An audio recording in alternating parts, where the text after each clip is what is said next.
pessoal, sou a professora Rossane e a gente vai falar um pouquinho de prática civil. Nós estamos tratando a respeito de um caso prático que foi cobrado no exame de ordem na prova de 2019, que tratava de uma peça de embargos de terceiro. Nós já havíamos observado no bloco passado que a ação ela deveria ser proposta lá na 15ª Vara Civil do Rio de Janeiro. Vocês se lembram disso, né? Nós também discutíamos lá que se trata de uma petição inicial, que os embargos de terceiros são uma petição inicial.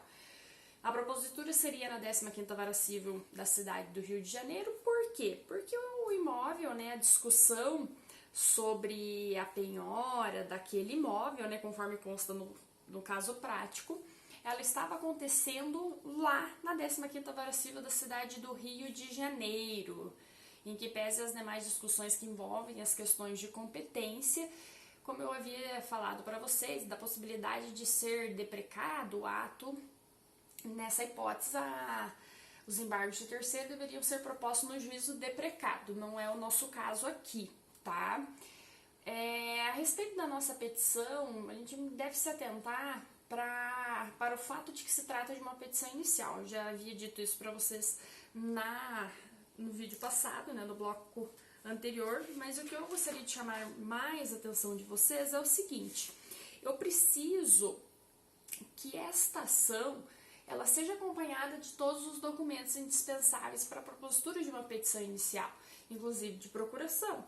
Além disso, eu preciso, pessoal, neste caso aqui, trazer cópia do processo de execução. Ai, professora, mas por que cópia do processo de execução? Veja bem, nós estamos falando de uma petição inicial que discute a respeito de um imóvel penhorado em outros autos. Então, eu preciso trazer cópia daquele processo no qual aquele bem em litígio, em discussão, né, que se almeja resguardar a cota parte da sua cliente. Eu preciso que aqueles documentos relacionados àquele processo sejam anexados na petição inicial dos embargos, que conste no rol de documentos, tá? Outro fator muito importante, pessoal, qual seria o valor da causa, né? A gente tem que pensar assim, o valor da causa é o valor em discussão. Mas veja bem, o valor da causa especificamente, pessoal, ele deve ser o valor do imóvel que está em discussão. Deve ser o valor do imóvel que está em discussão. Isso é muito importante para que a gente não seja induzido em erro e acabe cometendo uma falha extremamente grave e acabar aí gerando um prejuízo para o nosso cliente, tá? Então, o valor da causa aqui vai ser o valor daquele bem, ou seja, qual bem que nós estamos falando? Da casa, que é de quem? Ora, a casa que é da Kátia e do Paulo, tá? Com relação aos fundamentos da nossa peça, lembrando aqui que a parte autora, ou seja, a embargante, será a Kátia. A embargante é a Kátia. E quem vai ser a parte embargada? A parte embargada é a ex-mulher do Paulo. Quem que é a ex-mulher do Paulo que está aqui no caso prático? A Beatriz. Então, a parte autora dos embargos, a embargante, é a Kátia e a parte embargada é a Beatriz. Isso é muito importante. A parte embargada não vai ser o Paulo, tá? O Paulo está sendo demandado no processo de execução proposto pela Beatriz, com base no direito do filho menor, em face do Paulo, tá? Mas quem está embargando é a Kátia, por conta de uma penhora que foi realizada diante da petição inicial dos autos de execução proposta pela Beatriz, tá bem? Então, na verdade, embargante é a Kátia, a parte embargada é a Beatriz. Outro fator aqui que nós devemos nos atentar, pessoal, com relação à discussão aqui do fundamento. O que eu preciso aqui? Qual que é a intenção da Kátia propriamente? Eu tenho um imóvel que foi penhorado, então a intenção da Kátia com estes embargos é assegurar a sua cota parte. Então eu preciso desconstituir essa penhora. É esse o objetivo dos embargos, desconstituir a penhora e manter a Kátia na posse daquele bem, manter a Kátia com aquele imóvel. Veja bem, a Kátia ela está casada com o Paulo no regime da comunhão universal de bens. Então pressupõe que, em que pese o Paulo tenha vendido bens anteriores para aquisição deste imóvel, no qual ele reside com a Kátia, eu tenho a comunicação desses bens, em que pese anteriores, diante do regime de bens escolhido pelo casal, tá? Então, isso é necessário para a gente destacar que realmente a Kátia possui direito sobre este imóvel. Outro fator que merece destaque, pessoal, a gente vai precisar chamar para a fundamentação a Lei 8.009 de 90, que ela trata a respeito da impenhorabilidade de bem de família. Veja bem, o artigo 3º traz para nós que a impenhorabilidade ela é oponível em qualquer processo de execução fiscal, civil, previdenciária, trabalhista ou de outra natureza. Daí vem aquilo que nos interessa. Salvo se movido, daí, pelo credor de pensão alimentícia. Tá, então quer dizer o quê? Que o bem de família pode ser penhorado, ou seja, a casa do Paulo e da Kátia, um bem comum, pode ser objeto de penhora. Tá, mas daí o inciso 3 do artigo 3º da Lei 8.009 de 90, ele complementa ali, ó, resguardados os direitos sobre o bem do seu coproprietário, que com o devedor integre união estável ou conjugal, observadas as hipóteses em que ambos responderão pela dívida. Aqui, pessoal, está um dos fundamentos centrais da nossa petição de embargo. Qual é o fundamento central? Veja bem, que é a Lei 8.009, que trata da impenhorabilidade do bem de família, ela traz que é possível a penhora no caso de crédito referente à pensão alimentícia, né, verba alimentar, mas a mesma lei, inclusive no mesmo dispositivo, nos traz o quê? Ela nos traz que se eu tenho um proprietário, um cônjuge ou mesmo um companheiro, eu preciso resguardar os direitos que ele possui sobre o imóvel. Então, este é o fundamento para os nossos embargos de terceiro. Além disso, pessoal, vou precisar me valer do Código Civil, em especial os artigos 1667 e seguintes, tá? Com relação à questão do regime de bens adotado pelo casal.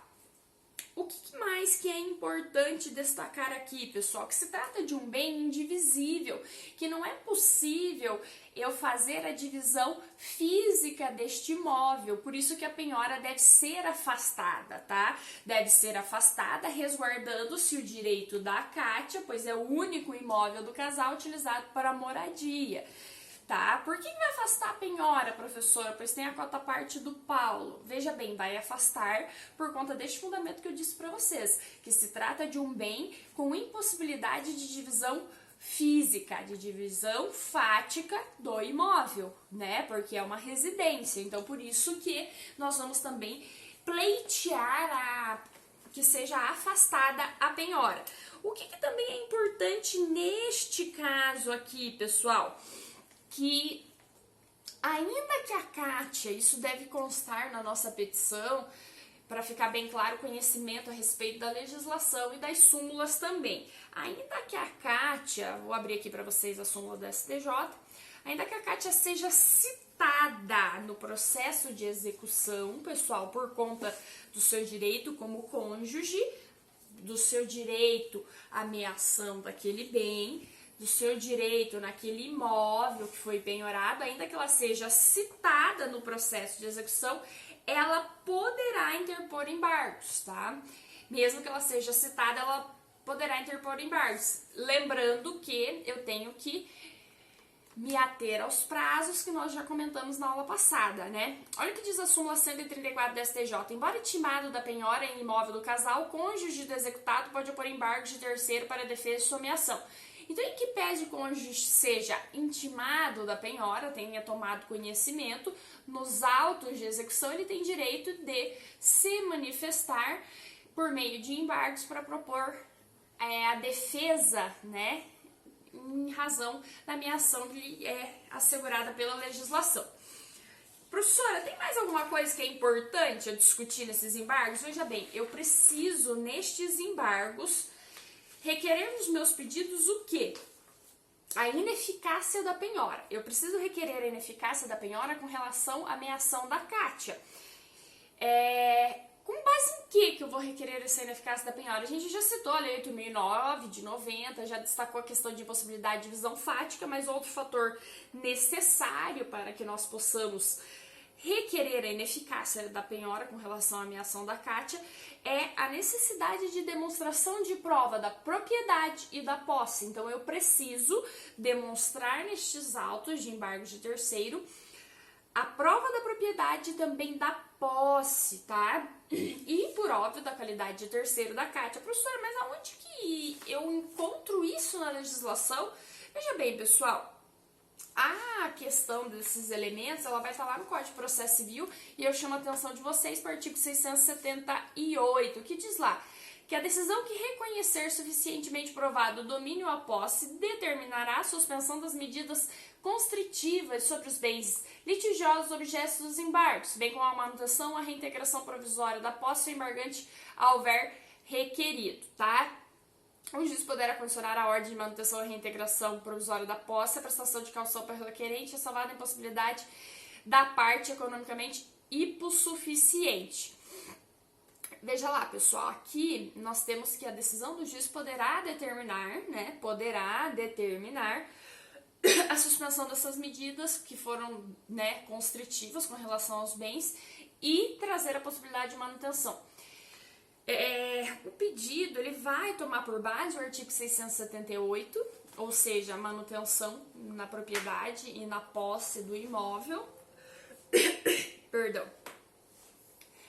Além disso, pessoal, eu preciso, para que isto seja possível, né, trazer na petição inicial documentos que comprovem de fato o meu direito, ou seja, a propriedade. Isso pode se dar tanto pela prova documental como também pela prova testemunhal, rol de testemunhas, que já deve vir anexo na petição inicial, conforme nos ensina o artigo 677 do Código de Processo Civil. Então, rol de testemunhas anexo a inicial, pessoal. Além disso, pessoal, o que nós precisamos ter em mente aqui?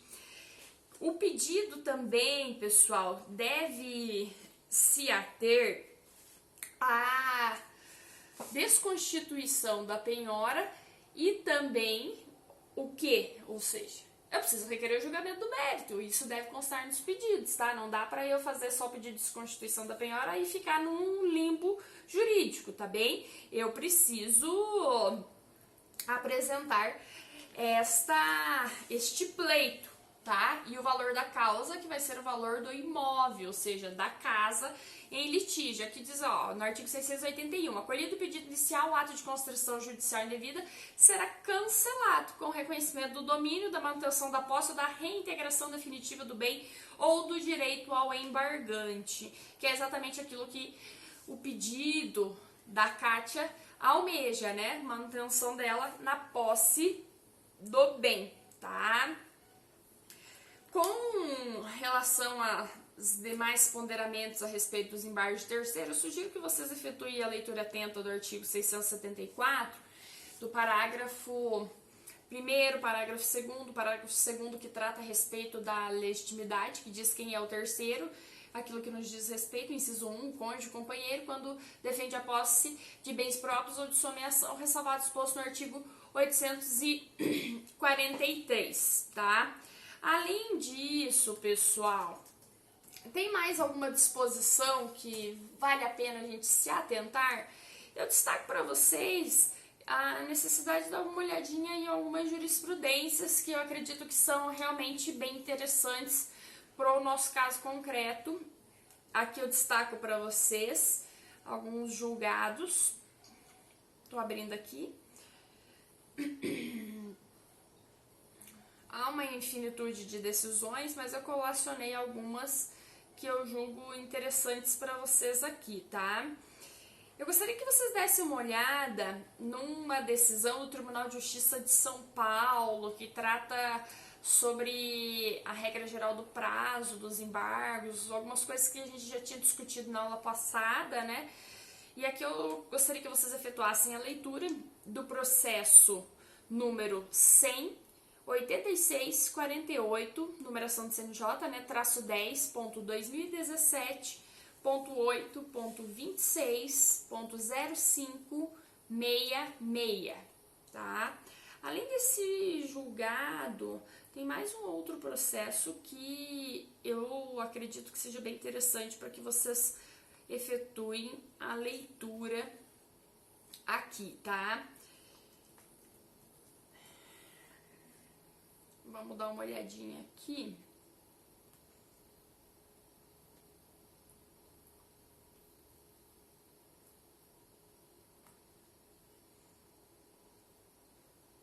Súmula 634 do STJ, né? Eu já mencionei para vocês. Muito importante. Aqui, pessoal, eu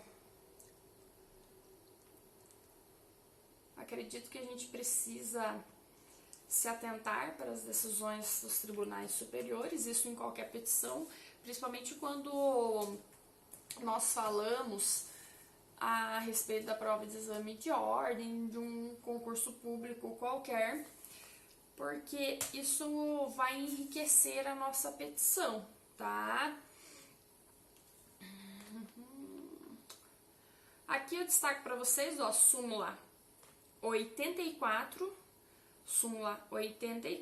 do STJ, e também gostaria que vocês efetuassem a leitura aqui da súmula 621 do STF.